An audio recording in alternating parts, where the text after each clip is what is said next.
This story is based on true events. The names of characters and cities have been changed for confidentiality purposes. The genesis of the plan was born in a place of deep, suffocating darkness, a place where the school hallways were often filled with whispers of desperation, the sound of lockers slamming in a rhythm that mirrored the frantic beating of hearts. The girls had known each other for years, their bond forged through trauma, through betrayal, through the kind of isolation only those who lived in the margins could understand. They were outsiders, shunned by their peers, ignored by their teachers, and neglected by families too broken to offer them any semblance of love or safety. In the absence of guidance or affection, they had turned to each other, finding in their shared suffering a twisted kind of camaraderie. Maya Torres, the oldest of the group, had been the first to feel the simmering rage that began to bubble within her. For years, she had lived under the weight of neglect and abuse. Her mother, an alcoholic who spent her days in a haze of pills and cheap liquor, barely noticed Maya's existence. Her father, who had long since abandoned the family, had left a hole in her heart that no one could fill. She learned early on how to fend for herself, how to mask the cracks in her soul with a smile, how to hide the bruises under long sleeves and quiet words. But the anger, the deep, unyielding anger that festered inside her, couldn't be hidden. It gnawed at her constantly.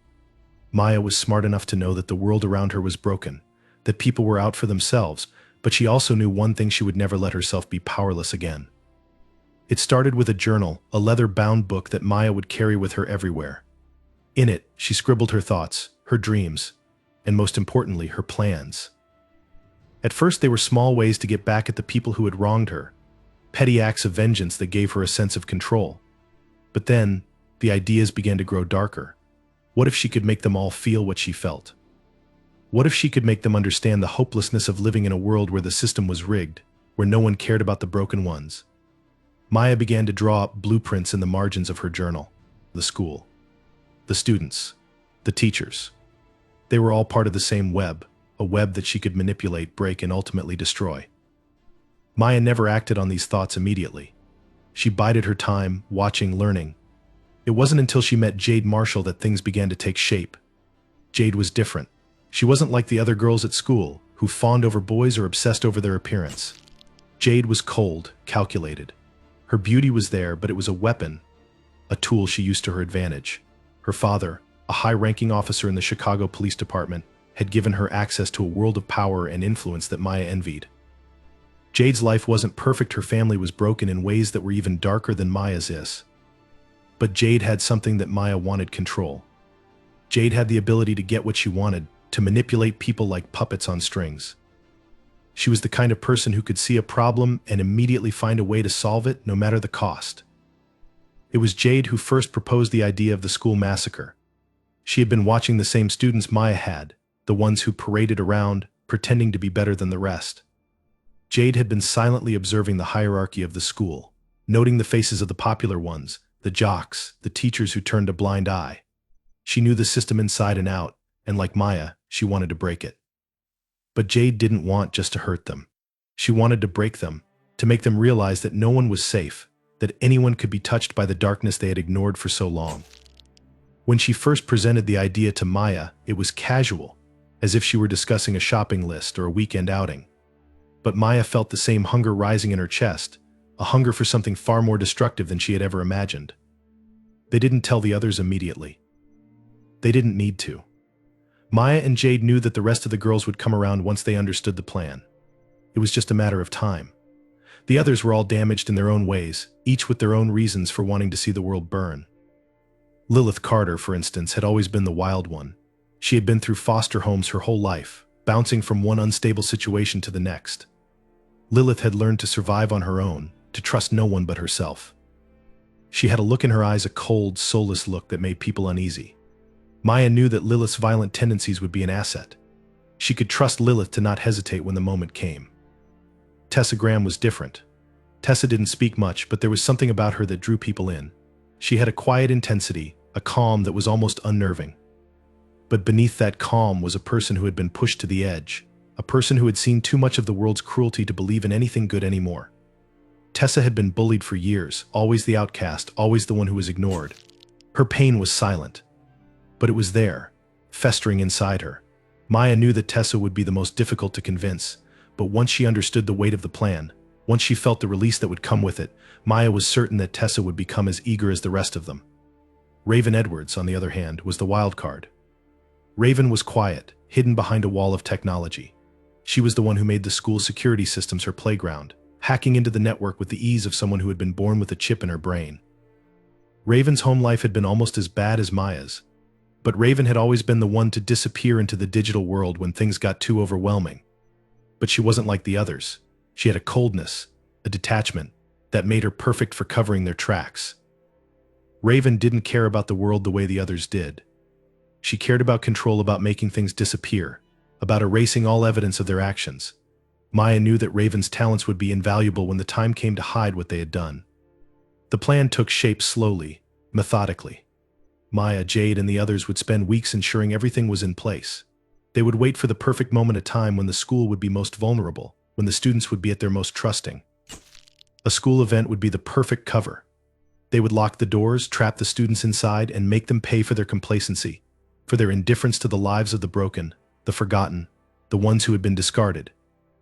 As the days passed, the girls grew closer, bound together by their shared purpose, by their shared hatred of the world that had wronged them. Each of them had their own reasons for wanting to see the destruction unfold, but together they were unstoppable. And when the day came, they would unleash hell. It would be a night to remember, one that would make the city tremble and the world question how far the human heart could go when it was pushed to the brink. The night of the event arrived with an unsettling stillness, a thick, suffocating silence that seemed to blanket the school. It was a Friday evening, and the air outside was heavy with the promise of rain, the clouds so thick they swallowed up the fading light. The students, who had been told that this was a special seminar to prepare them for college applications, trickled into the school auditorium, oblivious to the grim fate awaiting them. Maya stood in the shadows of the entrance, watching them arrive with a quiet sense of satisfaction. Her eyes scanned the crowd, taking in the faces of the young people who had always been so detached from her pain. They were the lucky ones, the ones who had never been left behind. But tonight that would change. Inside, the school was unusually quiet for a Friday. The hallways, usually buzzing with the chaotic energy of teenagers ready for the weekend, were empty, save for the faint echoes of footsteps on polished linoleum floors. The auditorium doors were locked, sealed tight by the girls earlier in the day when the teachers had finished preparing the room for the seminar. In the dimly lit space, the chairs were arranged in neat rows, their metal frames gleaming under the harsh fluorescent lights, an eerie contrast to the natural chaos about to unfold. The stage was set, but it was not for a lecture. It was set for a slaughter. Maya stepped forward, her heart pounding with a rhythm that matched the anticipation building inside her. She could hear the faint murmur of voices from behind the closed doors, the buzz of students greeting each other, unaware of the danger lurking just beyond the threshold. As she moved down the narrow hallway toward the auditorium, she felt a cold thrill. This was the moment when everything she had dreamed of, all the rage she had bottled up for so long, would finally spill out. The moment when they would see that she, too, could make the world bend to her will. The moment when they would pay for ignoring her, for making her feel invisible. The others were already in position. Jade was at the back of the auditorium, hidden in the shadows, ready to lock the doors the moment the last student entered. Lilith was pacing in a small utility room nearby, her body trembling with a mixture of excitement and impatience. Tessa stood by the fire exit, watching the hallway for any signs of unexpected interference. Raven was at her station, huddled over a laptop, fingers flying across the keyboard as she worked her magic on the school's security systems.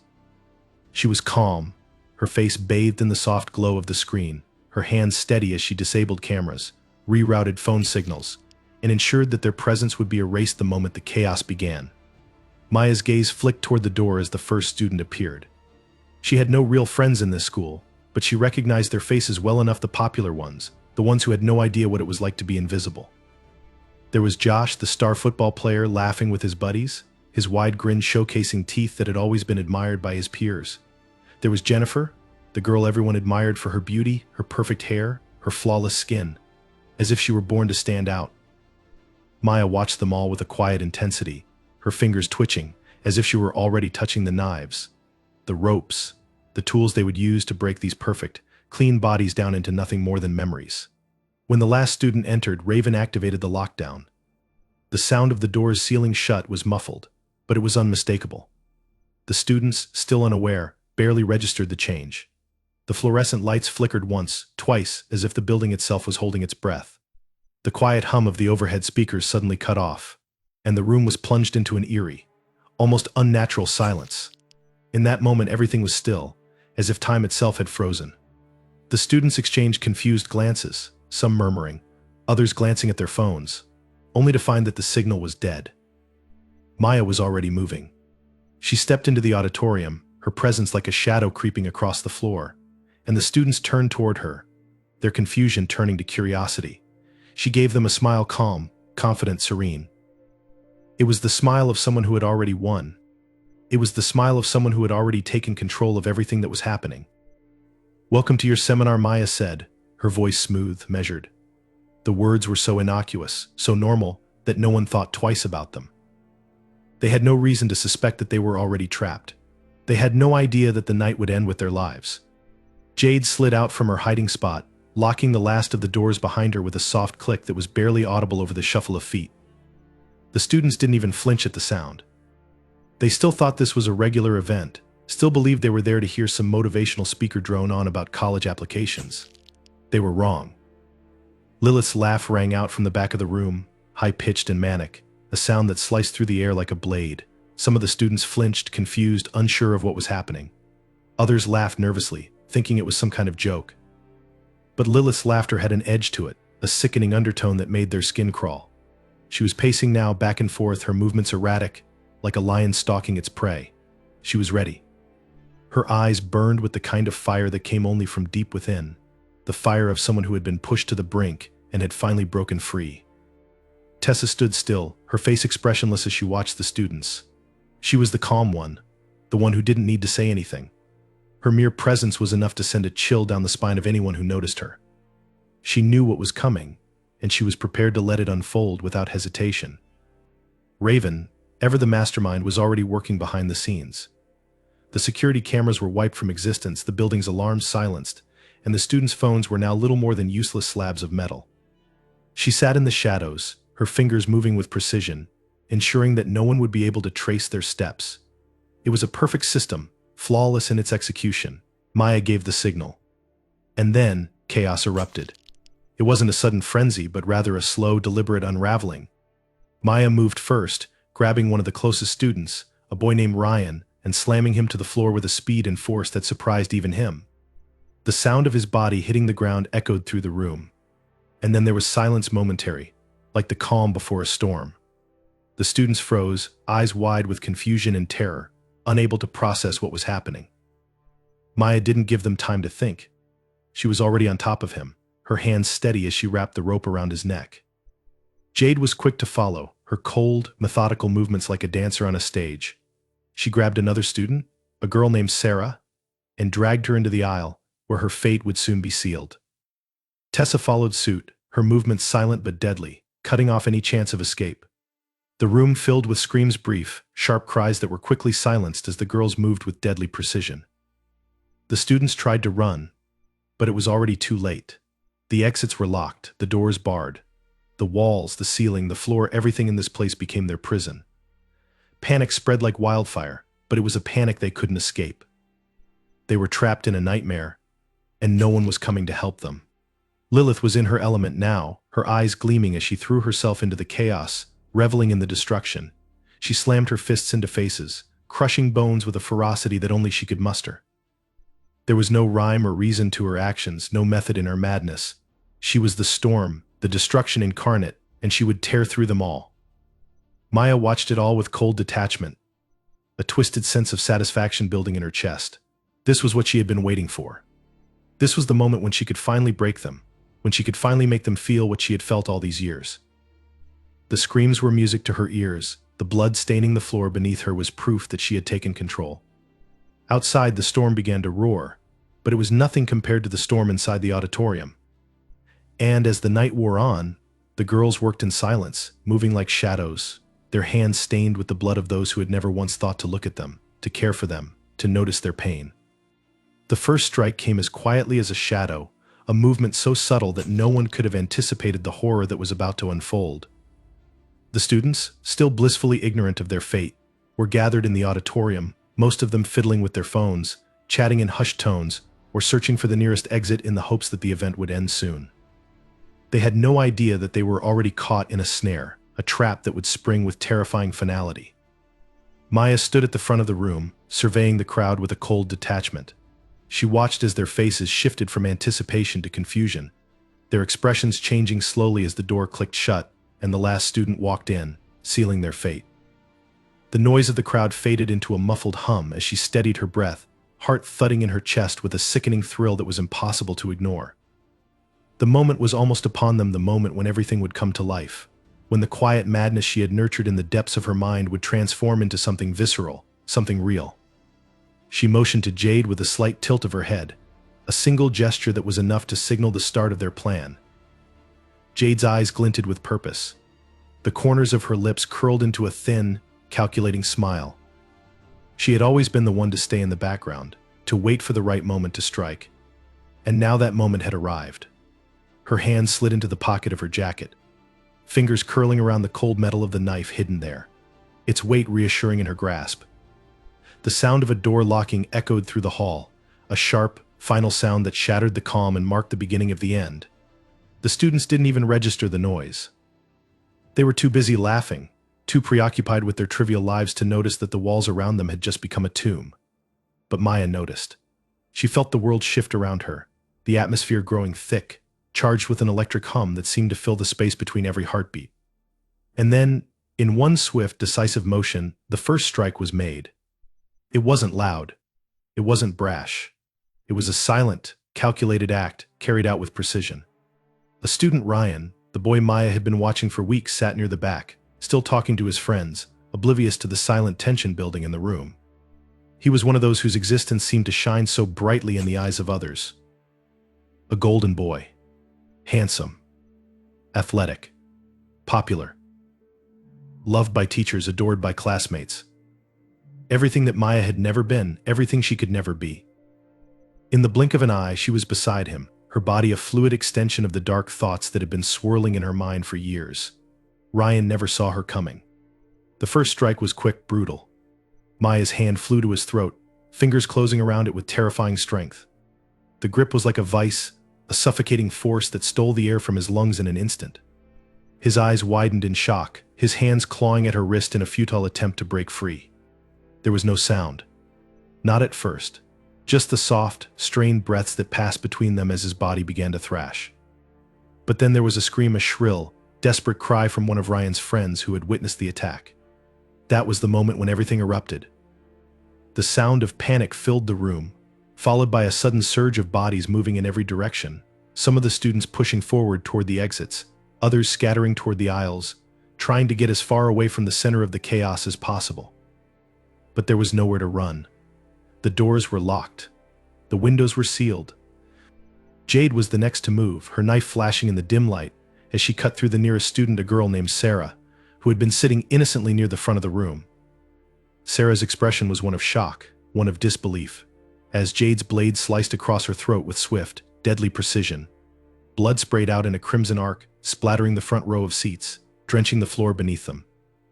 The students who had been closest to Sarah recoiled, some of them frozen in place, unable to comprehend what they were witnessing. Others stumbled backward, trying to escape, but they couldn't. There was no escape. The room exploded into full-blown chaos now.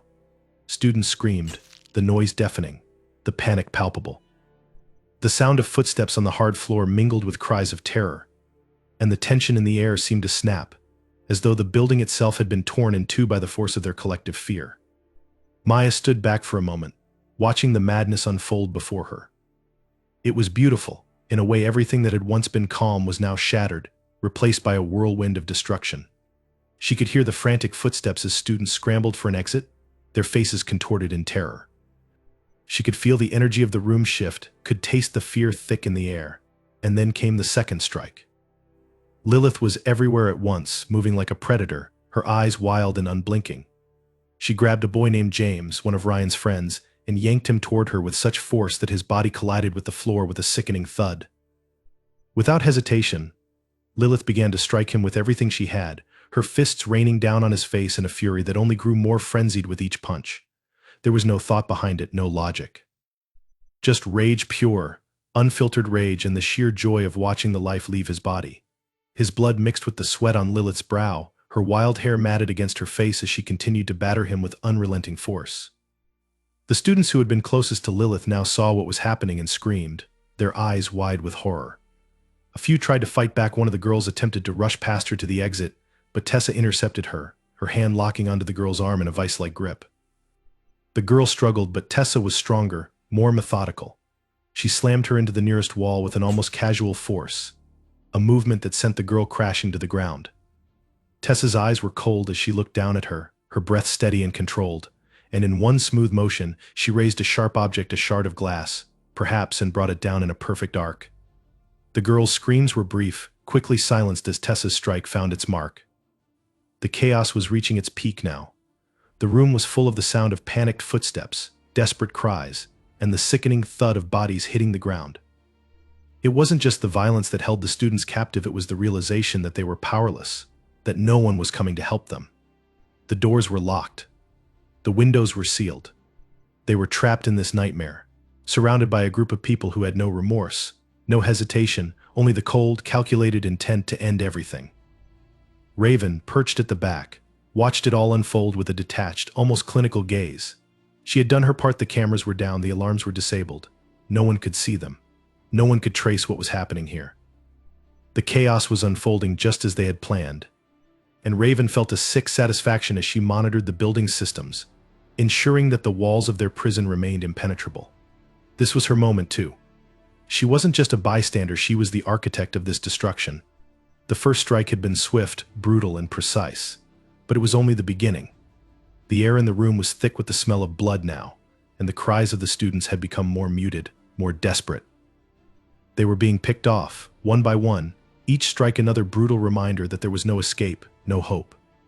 Maya stood at the front, watching the scene unfold like a maestro conducting a symphony of chaos. Her hands were steady, her heart still racing, but her mind was clear. This was what it had all come to. This was the reckoning. The first strike had been made, and now there would be no stopping what they had set in motion. The systematic execution unfolded with an eerie calm, like a dark, meticulously choreographed dance. After the first strike, the air in the auditorium had been thick with panic and blood.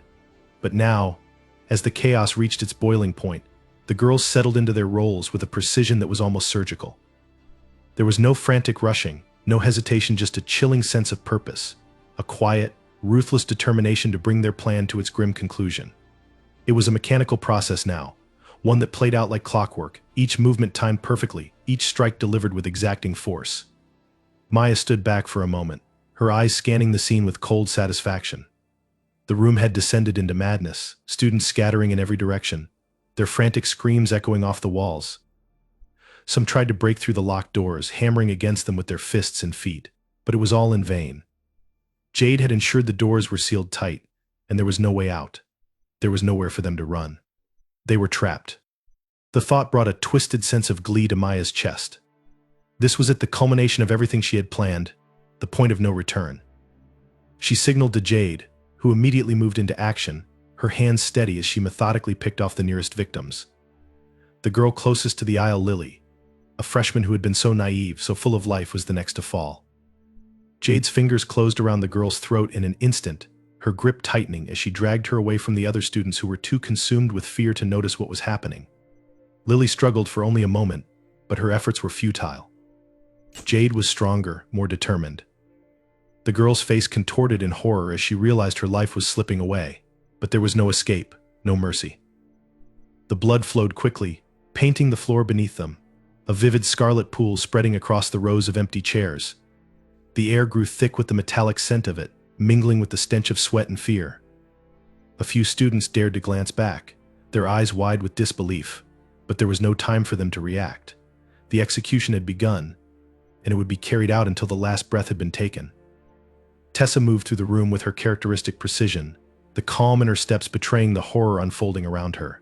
She was methodical, ruthless, her movements calculated to ensure that no student survived long enough to resist. There was no room for error, no space for compassion. She had no need for it. Her focus was sharp as she moved from one victim to the next, taking them down quickly, efficiently, each strike a careful execution of their twisted plan. It was all about control over their fates, control over the situation, control over the fear that gripped the room. They had taken everything from the students the moment the doors had locked, the moment the first breath of panic had filled the air. And now there would be no mercy, no reprieve. Maya's eyes darted to Raven, who was still seated at the back, her fingers flying over the keyboard of the laptop with an eerie calm. Raven had always been the mastermind, the one who orchestrated the details from behind the scenes.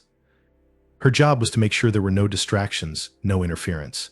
The surveillance cameras had been disabled from the start, the alarms muted, and now the outside world remained blissfully unaware of the slaughter taking place just a few hundred feet away. Raven had ensured the building was a cage, and now she was making sure that the execution proceeded without a hitch. She wasn't one for getting her hands dirty, but in this moment, her hands were exactly where they needed to be on the pulse of the operation, ensuring every part of their plan unfolded as intended. There was something almost clinical in the way Raven worked. Her gaze never wavered from the screen, her focus absolute, but in the occasional flicker of emotion in her eyes, one could see the satisfaction that came from knowing the trap was perfectly sprung. She was the one who had ensured no one could escape, no one could intervene.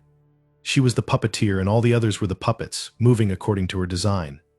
And the threads were pulling tighter now, tighter around the necks of every student in the room. Lilith, always the wild card, had disappeared into the madness like a storm. Her movements were erratic, unpredictable, and yet they had their own sick rhythm. She was a force of chaos, and as the blood continued to spill, she reveled in it, moving from one victim to the next with an almost maniacal energy. Her laughter, high-pitched and unsettling, echoed through the room as she grabbed hold of a boy named Chris, pulling him toward her with such force that he was almost lifted off the ground. His face twisted in fear as she slammed his head into the edge of a seat. The sound was brutal, sickening, but Lilith didn't even flinch. She was already moving again, pulling another student into the aisle, her hands never stopping, never giving them a chance to breathe. The systematic nature of their execution was apparent in every strike, every blow. There was no emotion, no rage, no anger, just the cold, mechanical certainty that the plan would be carried out. The girls had rehearsed this moment in their minds for so long that it had become second nature. They didn't need to speak to one another. They didn't need to exchange looks. They just moved. They knew exactly where they needed to be, exactly who needed to be taken out, and exactly how to do it. The air was thick with the sounds of struggle, of bodies falling to the ground in desperate, final moments. Students screamed as they tried to fight back, but it was useless. The girls were faster, stronger, and more prepared than they could have ever imagined. No one was coming to save them. No one even knew they were in danger. The first wave of terror passed, and the students were no longer running. They were too tired, too disoriented to do anything but lay on the floor, gasping for breath, their bodies twisted in unnatural positions, their faces contorted in shock and fear. Some tried to beg, their voices hoarse with desperation, but the girls didn't listen. There was no mercy, no reprieve. They were in charge now, and their vision would be realized no matter what it took. Maya moved through the room, her steps slow but purposeful. She paused beside a student, Tommy, the quarterback who had been trying to crawl toward the door. His eyes, wide with panic, met hers as she knelt down beside him. His mouth opened in a futile plea, but she cut him off with a swift, decisive motion. There was no room for words here. She grabbed him by the hair and yanked his head back, exposing his throat. He let out a choked sob as she drew the blade across his skin in one smooth motion. His body spasmed, but it was over before he could react fully. Maya watched him die slowly, savoring the moment. She didn't need to rush. It was a slow, deliberate process, and every second of his agony was a reminder of everything she had suffered. The systematic execution continued, every movement a reflection of their shared purpose. There was no hesitancy, no fear. The room had been transformed into a killing ground, the once orderly rows of chairs now covered in blood, bodies sprawled in grotesque, unnatural positions. The students who had been too slow to escape, too slow to realize the danger, were paying the price for their ignorance. The girls worked in silence now, no words between them, just the rhythmic sound of their movements, the quiet thud of bodies hitting the ground, the soft scrape of metal against flesh. The execution was nearing its end, and though there was still work to be done, the sense of inevitability hung heavy in the air. The trap had been set, the plan had been executed, and now there was only one thing left to do: finish what they had started. And when the final student took their last breath, when the last scream faded into silence, the girls would stand there, in the midst of the carnage, victorious. They had done it. They had taken control, and the world outside would never know what had happened inside. In the aftermath of the slaughter, the silence was almost as suffocating as the chaos that had preceded it. The auditorium was a grotesque scene of carnage, the once innocent faces of students now frozen in expressions of terror, their bodies sprawled across the blood-slicked floor. The air was thick with the scent of iron, the overwhelming tang of blood mixing with the musty stench of sweat and fear. Every inch of the room was a testament to the meticulous violence that had unfolded. The lights flickered above, casting long shadows over the fallen, the eerie, sporadic hum of electricity the only sound to break the oppressive stillness. The girls stood amidst the wreckage, a grim sense of satisfaction settling over them like a dark cloud. The job was done. The lives they had taken, the chaos they had woven, had all been orchestrated with a cold, detached precision. They had watched the terror unfold, had witnessed the students' futile attempts to escape, to cry for help. And yet, no one had come. No one had even known. Their work had been flawless. But the calm, the aftermath, was fleeting. The girls had always known that this was only one part of the plan, the destruction was only the beginning. What followed now was just as important, and it was even more intricate than the bloodshed that had taken place. Raven was the first to break the silence, her fingers already flying across the keyboard of her laptop. She had been prepared for this moment, knew exactly what had to be done. In the chaos, no one had realized that the school's security cameras were still functioning. Only now they were looping. She had hacked into the system long before the night had started, setting up a loop that would mask the carnage for hours. No one would see the bodies, no one would see the blood. They had planned it perfectly. The first police report would be filed, the authorities alerted, but it would take hours for anyone to suspect what had truly happened inside. Tessa, who had always been the most pragmatic, moved methodically, making sure no evidence of their presence remained. She wiped down every surface she had touched, every weapon she had used. The blood on her hands would be the hardest to erase, but she didn't care. The rest could be covered up, sanitized. The most important thing was that the room would be pristine before anyone entered. It had to look like a crime scene without a trace of the perpetrators. The real work would be in the details, the finer strokes of the cover-up. Lilith stood by the door, her eyes wild but focused, scanning the corridors outside for any sign of interruption. She was the lookout, the one who ensured that no one would stumble upon the horror they had created too soon. She knew the risks. One wrong move, one person seeing them or hearing the sounds of distress, and everything would fall apart. She had always been the unpredictable one, but in this moment her instincts were sharp. She was the last line of defense. Maya, meanwhile, had already begun to move the bodies. It was a necessary task, one she had thought about before, though she had hoped it wouldn't come to this. The students had fallen where they had been struck, and there was no time for a proper burial, no time for anything resembling closure. The bodies needed to be hidden, concealed in a way that would ensure they wouldn't be discovered until the girls had long vanished. Maya directed Jade, whose calm demeanor had made her the most efficient of them all. Together they dragged the bodies out of sight, into the back corners of the auditorium, where they would be out of reach when the first responders arrived. The others were disposed of with equal precision, hidden in places that would make it nearly impossible for anyone to trace the bodies back to them. It wasn't enough to kill them, they had to vanish without a trace, like ghosts in the night. And that meant destroying any remnants of the crime, including the evidence that could link them to the school. The school's internal systems had been compromised, and Raven had already ensured that any digital footprints would be wiped clean. Files were deleted, surveillance footage was scrambled. The cameras, now replaying harmless footage of empty hallways, would serve as the perfect alibi. There was one last thing to do, something the girls had discussed endlessly before the event had taken place. They had planned for the media, for the inevitable attention that would come once the bodies were found, but they had anticipated this too. They knew what kind of story would circulate once the press caught wind of the tragedy. The official narrative would be that a group of intruders had attacked the school, possibly masked individuals who had broken in during the night and caused the devastation. It would fit neatly into the template of an outsider threat, something terrifying, something that didn't implicate anyone inside. The blood stains would be scrubbed away. The prints on the weapons themselves, everything would be either disposed of or buried in such a way that it would never be found. Maya felt a sense of exhilaration as she looked over the room one last time. They had thought of everything. They had planned for every contingency. No one would ever suspect them, not when all the evidence pointed to faceless, nameless killers. Once everything was cleaned, hidden, and secured, the final task was to ensure they all had their alibis. They would scatter quickly, disappear into the night, each of them heading in different directions, as if they were innocent bystanders who had simply survived a nightmare. They had already arranged their stories, carefully woven accounts of where they had been when the violence began. No one would question them. After all, no one could see their faces in the security footage. No one had heard their voices over the screams of the students. It would take hours before the first responders arrived. And when they did, the scene would be nearly impossible to interpret. There would be no traces of the girls left, no fingerprints, no clear evidence pointing to them as the perpetrators. The police would be left with nothing but confusion. They would comb through the blood-soaked remains, but they would never find what they were looking for. And by the time the truth started to unravel, if it ever did, the girls would be long gone, scattered to the far corners of the world.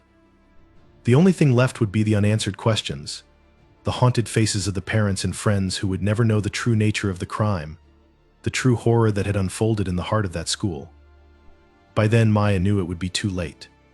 The system they had built, the perfect cover-up, would have worked. The world outside would continue as if nothing had happened, while the girls, each in their own way, would vanish into the shadows they had created. The horror would be forgotten, relegated to the annals of unsolved crimes, the mystery of 52 missing students hanging in the air like a faint whisper. And the girls, the ones who had orchestrated the madness, would be just another urban legend, a terrifying story told in hushed tones in places where no one would dare speak their names again. In the end, it was the perfect crime. The days following the massacre were marked by an unsettling sense of numbness, but for the 5 girls, it was only a matter of time before the weight of their actions began to break through the careful facade they had built. At first, there was only a faint echo of unease, a whisper of something off-kilter that seemed to follow them, like a shadow that refused to leave. But it was subtle, easy to ignore, drowned out by the adrenaline of success, by the perfect execution of their plan. The initial high was intoxicating, each girl convinced that they had somehow transcended the boundaries of normality, had stepped beyond the reach of consequence. But as the days passed, the reality of what they had done began to claw its way into their minds, unraveling the threads they had so carefully woven. Maya was the first to crack. Though it was hardly noticeable at first, she appeared unaffected as always, her expression cold, unreadable. But the tremors began, just a slight quiver in her hand when she reached for her cup of coffee, a stutter in her step as she walked down the street. It was subtle, almost imperceptible, but it was there.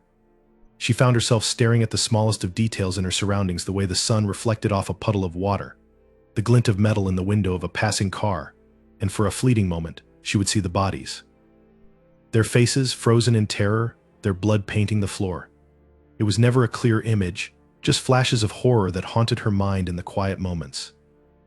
At night, sleep became an elusive thing. Maya would close her eyes, but her mind wouldn't let go of the images. She would hear the screams, soft and distant at first, but then louder, clearer, as though they were right next to her. Sometimes she would wake in the middle of the night, drenched in sweat, her heart racing. The darkness around her felt alive, pressing in from all sides, suffocating her. She could almost feel the blood on her skin, still warm, still clinging to her. The guilt began to settle in, a quiet but persistent force that gnawed at her from the inside. She had planned it all so carefully, had been so sure of the outcome. But now it didn't feel like victory. It felt like a trap. She had opened the door to something that would never let her go. Tessa, ever the composed one, found herself descending into a spiral of quiet madness. She had always believed herself immune to the emotional fallout of their actions. She had always prided herself on her ability to compartmentalize, to separate the job from the person. But there were moments, small, fleeting moments, that broke through her walls. A glance in the mirror would reveal someone she didn't recognize, a shadow of the person she had been before. Her eyes would linger too long on the reflection, studying her own face as if searching for something she had lost. There was a hollow emptiness there now, a vacancy where something once had lived. It terrified her. It wasn't just the reflection that troubled her. It was the silence. The absence of noise that she had once found so comforting now filled her with dread. Every room felt empty, every space void of meaning.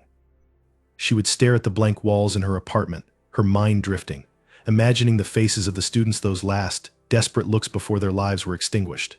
They had been young, full of potential, their futures stretching out before them like a road that had suddenly been cut off. It was a thought that she couldn't shake, no matter how hard she tried.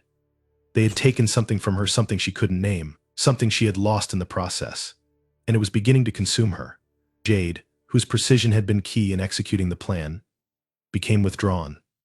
At first she was calm, almost eerily so, but the isolation began to eat away at her. The thrill of the kill, the rush of power that had surged through her veins in those final moments, had faded quickly. What remained was a gnawing emptiness, a feeling of being adrift.